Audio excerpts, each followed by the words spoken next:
तर भावना गवळींचा पक्षात मान सन्मान कायम राहील असं शंभूराज देसाई यांनी म्हटलेलं आहे।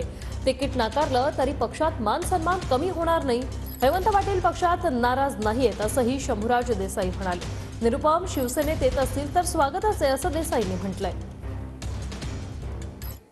कॅबिनेट मंत्री शंभूराज देसाई आहेत, आपण त्यांच्याशी थेट बातचीत करणार आहोत। आपले जे 5 खासदार आहेत त्यांना कुठेतरी पाय उतारावं लागलं, त्यांना तिकीट मिळालं नाहीये आणि ते विद्यमान होते, त्यामुळे भाजप सोबत जाऊन कुठेही फायदा झाला नाही अशी टीका जी ती विरोधक सुद्धा करताना पाहायला मिळत आहे। 5 कुठं 2च, एक माननीय भावनाताईंचा विषय आणि दुसरा तुमाने साहेबांचा विषय।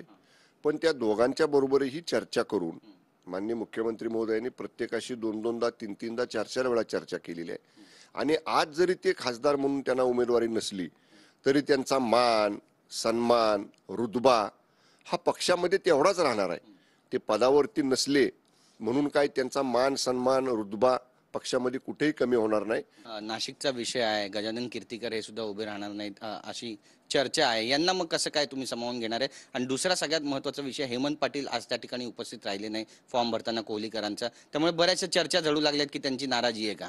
जरा तुम्ही प्रॅक्टिकल विचार करा ना, माध्यमांनी सुद्धा एका वेळी 2 लोकसभा मतदारसंघातला अंतिम तारीख आहे उमेदवारी अर्ज भरायचा। माननीय खासदार हेमंत पाटील साहेबांच्या पत्नी सौभाग्यवती वहिनींना आपण यवतमाळ वाशिम मधून उमेदवारी दिली। मग त्यांचा वहिनींचा अर्ज भरायला जर हेमंत पाटील साहेब यवतमाळमध्ये असतील तर एक व्यक्ती एकाच वेळी 2 ठिकाणी असू शकेल का?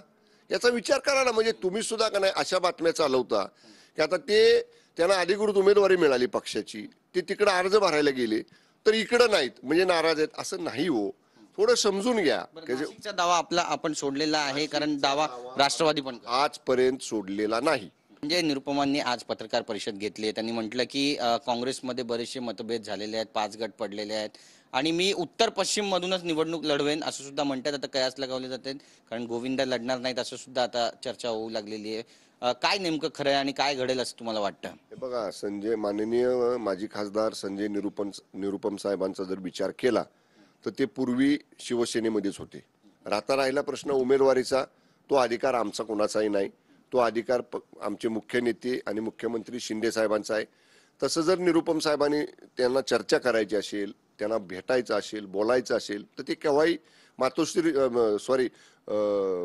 वर्षाची दारं ही सगळ्यांसाठी नेहमी खुली आहेत, चर्चेसाठी नेहमी खुली आहेत। येणाऱ्यांचं स्वागत त्या ठिकाणी केलं जातं, त्यांना मान सन्मान दिला जातो।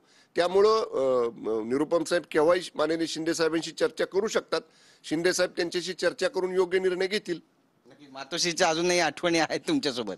ते मगाशी निरुपम साहेबांचा विषय निघाला म्हणून मातोश्रीचं नाव ओघानं तोंडात आलं, कारण निरुपम साहेब हे सातत्यानं वंदनीय बाळासाहेब ठाकरे साहेबांच्या जवळ मातोश्रीवरती असायचे, त्यांचा संदर्भ देत होतो म्हणून ते नाव आले। हे सांगा तुम्ही, हे दाखवा, नाही तर पुन्हा ते दाखवणार नाही आणि म्हणाल की शिंदे गटाच्या मंत्र्याच्या तोंडात अमुक अमुक नाव।